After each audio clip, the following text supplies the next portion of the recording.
نحمده ونصلي ونسلم على رسوله الكريم اللهم صل على سيدنا ومولانا محمد عبدك ورسولك وصل على المؤمنين والمؤمنات والمسلمين والمسلمات.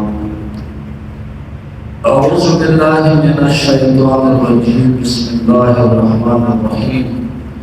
إنا أعطيناك الكوثر فصل لربك وانحر إن شانئك هو الأبتر. وقال تعالى فأما اليتيم فلا تقهر وأما السائل فلا تنهر وأما بنعمة ربك فحدث. اللہ جل جلالہ وعظم نوالہ کا ہم اور آپ پر انتہائی احسان اور اس کا کرم ہے، اس کا فضل ہے کہ اللہ نے ہمیں اس عظیم نعمت سے نوازا ہے. یہ قرآن کریم اللہ جل جلالہ کی بہت بڑی نعمت ہے جو امت محمد صلی اللہ علیہ وسلم کو اللہ نے عطا کر دیا ہے. سورہ والضحیٰ واللیل اذا سجا، یہ سورہ رسول اللہ صلی اللہ علیہ وسلم پر کچھ دن وحی بن رہی ہے. تو کافروں نے مشہور کر دیا کہ رسول اللہ صلی اللہ علیہ وسلم کے پاس جو کچھ آتا تھا وہ بند ہو گیا. یہاں تک کہ ایک بدکردار عورت آئی، اس نے محمد رسول اللہ سے کہا لقد ترکک شیطانک، کئی راتوں سے میں آپ کو دیکھ رہا ہوں کہ آپ کا شیطان آپ کے پاس ابھی نہیں آتا. بدکردار عورت تھی، کافر عورت تھی، مشرک عورت تھی. اللہ نے ان کافروں کے پراپیگنڈے کے خلاف سورۃ والضحیٰ اتار دیا.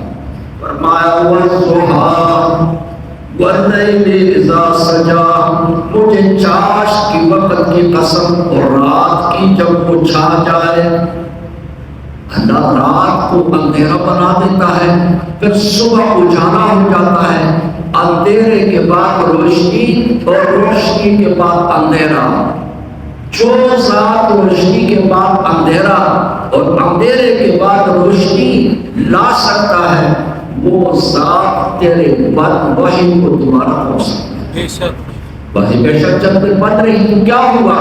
اس میں بھی اللہ کا کوئی حکمت، اور جب اللہ وحی بھیجیں گے اس میں بھی اللہ کی حکمت ہوگی. اس میں کسی کے کوئی عمل دخل کا تو کوئی گنجائش نہیں ہے. فرمایا مجھے چاش کی وقت کی قسم، رات کی قسم جب وہ چھا جائے. ما ودعک ربک وما قلی، تیرے رب نے تجھے چھوڑا نہیں. وما قلی یعنی وما قلاک، نہ اس نے تیرے ساتھ دشمنی کی ہے. جیسے مکے کے مشرک کہہ رہے ہیں اس کے رب نے اس کو چھوڑ دیا، اس کے رب نے اس کے ساتھ دشمنی شروع کر دی. فرمایا ما ودعک ربک وما قلی وَلَلْآخِرَةُ خَيْرٌ لَكَ مِنَ الْأُولَىٰ، تیرا تو ہر آنے والا دن پہلے سے بہتر، تیرا تو ہر آنے والا دن پہلے دن سے بہتر ہوگا. روز بروز آپ ترقی کریں گے، روز بروز آپ کا دین پھیلے گا، روز بروز آپ کے متقین بڑھتے جائیں گے. یہ تو دنیا کی حالت ہے، اور آخرت کی یقیناً وَلَلْآخِرَةُ خَيْرٌ لَكَ مِنَ الْأُولَىٰ وَلَسَوْفَ يُعْطِيكَ رَبُّكَ فَتَرْضَىٰ، آپ پر رب آپ کو عطا کرتا رہے گا، آپ خوش ہوتے رہیں گے. أَلَمْ يَجِدْكَ يَتِيمًا، کیا آپ یتیم نہیں تھے؟ فَآوَىٰ، اللہ نے آپ کو ٹھکانہ دے دیا. وَوَجَدَكَ ضَالًّا، آپ کے پاس علم نہیں تھا. فَهَدَىٰ، اللہ نے آپ کو علم نبوت عطا کر دیا. ضالًا، اب بے خبر تھے، علم نہیں تھا، اللہ نے علم دے دیا. وَوَجَدَكَ عَائِلًا، آپ فقیر تھے. فَأَغْنَىٰ، اللہ نے حضرت خدیجہ سے آپ کا عقد نکاح کرا کے آپ کو غنی اور مالدار بنا دیا. یہ نعمتیں ہیں اللہ کی طرف طرف سے آپ کی مدد۔ اب فرمایا کہ نعمتوں کا تقاضا یہ ہے، آپ نے یتیمی کا دور گزارا ہے، فَأَمَّا الْيَتِيمَ فَلَا تَقْهَرْ، اب یتیم کو غصہ نہیں ہونا، آپ پر خود یتیمی کا زمانہ گزرا ہے، وَأَمَّا السَّائِلَ فَلَا تَنْهَرْ، مارنے والے کو ڈانٹنا نہیں ہے، چڑھنا نہیں ہے، اس لیے کہ آپ پر خود فقیری گزری ہے۔ اور آخر جو میں نے آپ کو علم نبوت کا دیا ہے، قرآن جو دیا ہے، اما بنعمت ربک فحدث، یہ جو اللہ کی نعمت ہے یہ لوگوں کو بیان کرتے ہیں۔ اللہ نے مالداری کو نعمت نہیں کہا کہ وہ نعمت ہے، عاقلا فاغنا فرما دیا۔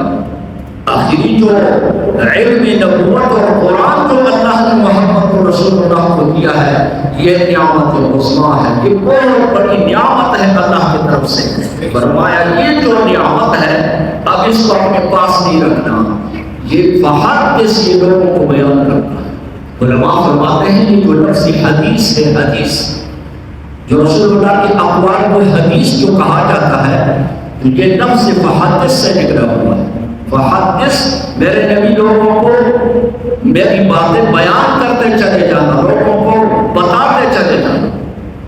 اب اس سے معلوم ہوا کہ جس عالم کو، جس قاری اور جس حافظ کو، جس قرآن خوان اور قرآن پڑھنے والے کو اللہ جل جلالہ نے اس نعمت سے نوازا، یہ قرآن اللہ اس کے سینے میں رکھ لے، اس کا مفہوم اور ترجمہ وہ سمجھے، اب اس کا فرض بنتا ہے، اس کی ذمہ داری بنتی ہے کہ وہ قرآن اپنے پاس نہ رکھے کسی، اس لیے کہ رسول اللہ صلی اللہ علیہ وسلم کا ارشاد ہے، من علم علما ثم کتمہ الجم بلجام من نار یوم القیامہ، جس شخص نے علم سیکھا، قرآن سیکھا، محمد رسول اللہ کی حدیثیں سیکھی اور پھر کسی کو بتاتا نہیں ہے، جو خاموش اس کو اپنے سینے میں رکھا ہوا ہے، اس کی سزا کیا ہے؟ الجم بلجام، اس کے منہ میں لگام ڈال دیا جائے گا، آگ کا لگام قیامت والے دن۔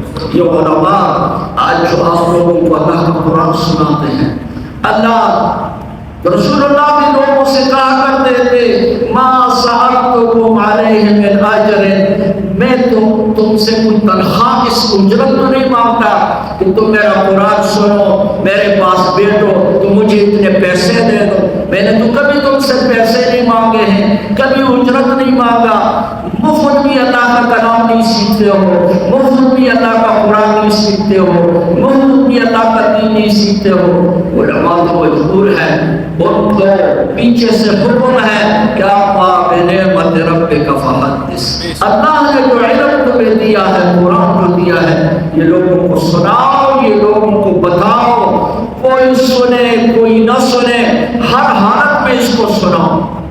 اب جب عالم کا فرض ہوا قرآن سنانا آپ لوگوں کو، تو آپ لوگوں کا بھی فرض بنتا ہے، آپ کا بھی فرض بنتا ہے کہ اپنے وقت کو قیمتی بنائیں، اپنے دنیا کے یہ ٹائم کی گھڑیاں یہ تو گزر جاتی ہے، یہ گھر میں بھی گزر جاتی ہے، یہ بازاروں میں بھی گزر جاتی ہے، یہ دکانوں میں بھی گزر جاتی ہے، لیکن اگر ہم اللہ کے گھر میں صرف نیت کریں کہ اللہ یہ تیرا گھر ہے، اس کے اندر میں نے کچھ وقت گزارنا ہے تیرے رضا کے لیے کہ تو مجھ سے راضی ہو جائے، تو مجتمع قوم فی بیت من بیوت اللہ یتدارسون القرآن الا حفتهم الملائکہ وغشیتهم الرحمہ وذکرهم اللہ فی من عنده، ذکرهم اللہ فی من عنده۔ جب کوئی لوگ اللہ کے گھر میں کچھ لوگ جمع ہو جائیں، اکٹھے ہو جائیں، یقین کر لیں چاروں طرف سے فرشتے کھڑے، حفتهم الملائکہ، فرشتوں نے اس مجلس کو گھیر لیا ہے، اور اوپر سے اللہ کی رحمتوں نے اس مجلس کو ڈانپ لیا ہے، اور ذکرہم اللہ فی من عنده، ایسے لوگوں کا تذکرہ اللہ جل جلالہ فرشتوں کے پاس فرماتے ہیں کہ دیکھو میرے فلانے بندے، فلانا فلانا شخص میرے رضا کے لیے، مجھے راضی کرنے کے لیے، مجھے منانے کے لیے میرے گھر کے اندر بیٹھا ہوا ہے، اس نے دھرنا مارا ہوا ہے، دھرنا لگایا ہوا ہے۔ آج آج روڈوں پر دوڑ دوڑ کرنے لگاتے ہیں دنیاوی کاموں کے لیے، بھائی فلانا کام ہمارا نہیں ہو رہا، حکومت سے ہمارا فلانا مطالبہ ہے، وہ جی فلانوں نے دھرنا دے دیا، فلانوں نے دھرنا دیا۔ اگر ہم اس نیت سے اللہ کے گھر میں دھرنا دے دیں کہ پروردگار تو ہمیں بخشے گا، ہم بغیر تیرے بخشش کے یہاں سے نہیں اٹھیں گے، یا اللہ یا رحمان یا رحیم، یہ ذی الحجہ کا عشرہ ہے، یہ بڑا مبارک عشرہ ہے، یا رمضان المبارک کا آخری عشرہ ہے، اور یا پھر ذی الحجہ کا یہ عشرہ ہے۔ فرمایا ما عمل ابن آدم من عمل، ابن آدم کوئی عمل سال بھر میں اتنے فائدے والا نہیں کر سکتا جتنا عمل من هذه الايام العشر، جو اس 10 دنوں میں انسان عمل کرتا ہے اور وہ اللہ کو جتنا مقبول ہوتا ہے۔ ہم اپنے اس 10 دنوں کو بھی قیمتی بنائیں، اللہ کی بارگاہ سے اپنے لیے انعامات حاصل کریں۔ قرآن سنیں، قرآن سنیں، قرآن سنیں، قرآن سنیں۔ یہ قرآن اللہ نے دنیا میں صرف اس لیے نہیں بھیجا کہ ہم اس کو باندھ کے گھر کے کونے میں رکھ لیں، تاکچے میں رکھ لیں، صندوق میں رکھ لیں، یا پھر خرید کر لا کے مسجد میں رکھ لیں۔ یہ قرآن اللہ نے پڑھنے کے لیے دنیا میں یہ دستور ہے، یہ قانون ہے، یہ پڑھیں گے تو ایک ایک لفظ کے اوپر 10 نیکیاں ملیں گی اور گناہ اللہ معاف فرمائے گا۔ پھر اس کا جو مفہوم ہم سیکھیں گے، یقال لصاحب القرآن اقرا ورتقِ فإن منزلك عند آخر آیت تختمها۔ قیامت والے دن قاری اور حافظ قرآن پڑھنے والوں سے کہا جائے گا قرآن پڑھو اور چھوڑو، پڑھو اور چھوڑو، تمہارا ٹھکانہ وہاں ہے جہاں تمہارا قرآن ختم ہوگا۔ آپ کے مسجد میں اللہ کے فضل و کرم سے ہر صبح کے وقت قرآن کریم کا درس ہوتا ہے۔ تمام ساتھی عہد کریں کہ ہم اللہ کا قرآن اہتمام سے 10 منٹ کیا چیز ہے، 15 منٹ کیا چیز ہے، 24 گھنٹے ہم دنیا کے کاموں کے لیے دوڑ رہے ہیں، تو صبح سویرے اگر اللہ کے اس مبارک کلام سے ہمارے صبح کا افتتاح ہو جائے تو پورا دن ہمارا بڑے برکتوں سے گزرے گا، اللہ کی رحمتوں سے گزرے گا، اللہ کی رحمتیں ہمارے طرف متوجہ ہوں گی۔ انشاءاللہ تمام ساتھی عہد کر لیں کہ ہم اللہ کا قرآن سنیں گے، اللہ کا قرآن پڑھیں گے، اللہ کے قرآن کے ساتھ اپنا تعلق جوڑیں گے۔ اللہ مجھے بھی اور آپ سب کو قرآن کریم پڑھنے، سننے، سنانے کی یا اللہ ہمیں توفیق عطا فرما، اور مرتے وقت یا اللہ کلمہ توحید ہم سب کو نصیب فرما۔ اللهم صل على محمد وعلى ال محمد كما صليت على ابراهيم وعلى ال ابراهيم انك حميد مجيد۔ یا اللہ یا رحمان یا رحیم، یا اللہ یا رحمان یا رحیم، یا اللہ ہمارے صغیر کبیر و گناہ معاف فرما دے، صغیر کبیر و گناہ معاف فرما دے۔ یا اللہ یا رحمان یا رحیم، اس ماہ مبارک میں، اس عشرہ مبارک میں جو تو اپنے بندوں کی دعائیں، نیک دعائیں قبول فرماتا ہے، یا اللہ ہمیں بھی اس پر اس کے شامل فرما دے۔ یا اللہ ان 10 دنوں میں اپنے جن بندوں کی مغفرت کے فیصلے تو فرماتا ہے، پروردگار ہمارے بھی مغفرت کا، بخشش کا فیصلہ فرما دے۔ الہ العالمین ہماری دنیا میں جب تک زندہ ہے ایسے کام ہم سے صادر فرما جس پر تو ہم سے خوش و راضی ہو۔ یا اللہ مرنے کے بعد ہماری حشر محمد رسول اللہ، انبیاء کرام، اولیاء اعظام اپنے نیک بندوں کے ساتھ یا اللہ ہمارا حشر فرما۔ یا اللہ یا رحمان یا رحیم، قیامت والے دن کے رسوائی سے، ذلت سے اور خواری سے ہماری حفاظت فرما۔ یا اللہ ہمارا اپنا خصوصی رحم کرم فرما۔ یا اللہ اس مسجد کے جملے نمازیوں پر اپنا رحم کرم فرما دے، اس پورے محلے میں اپنا خصوصی احسان اور فضل فرما دے۔